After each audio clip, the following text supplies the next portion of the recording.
వెంటనే బాబు డ్రెస్ మార్చేయండి.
ఎవరు?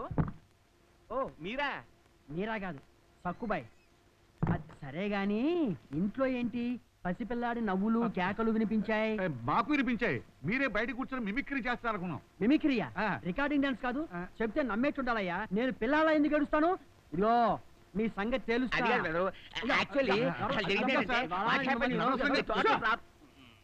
నాకు నమ్మకం లేదు, నా మెదడులో పువ్వు పెట్టద్దు. మొత్తానికి ఇక్కడే ఎక్కడో ఉన్నాడు. ఎవరు లేరు సార్. ఉన్నాడయ్యా. లేరు సార్. అరే విన్నానంటుంటే. లేరు సార్. నేను చెవులారా విన్నాను, ఉన్నాడు. అంతా మీ భ్రమ, ఏమీ లేదు సార్. ఎవరు వదిలేసి ఏమీ లేదంటావా? సిగ్గులేదు? మూసేయ్, షట్టర్ మూసేయ్. మావాడు అప్పుడప్పుడు యోగి వేమను ఫాలో అవుతుంటాడు. మీరేం బాధపడకండి. వీరావేశం గారు, మీరు ధైర్యంగా కళ్ళు తెరవచ్చు. క్షమించండి, టవల్ జారిపోయింది. ఇలాంటి పరిస్థితుల్లోనే మీరు గుండెని గుండ్రాయి చేసుకోవాలి. ఇదిగో మాదన్న, నువ్వు ఓవర్ యాక్షన్ చేస్తున్నావు చెబుతున్నా.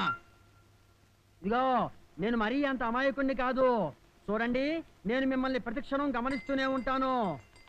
అబ్బే ఎవరు లేరు సార్. ఉండవయ్యా.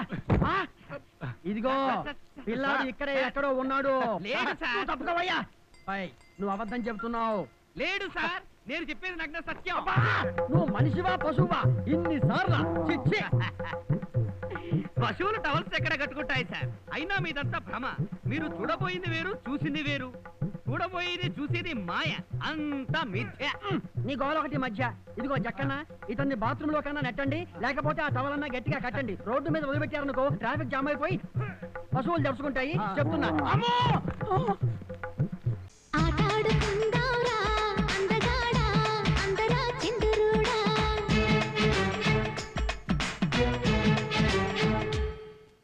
అల్లేసుకుందాంరా మల్లెతీగా, ఒప్పుకో సరదాగా.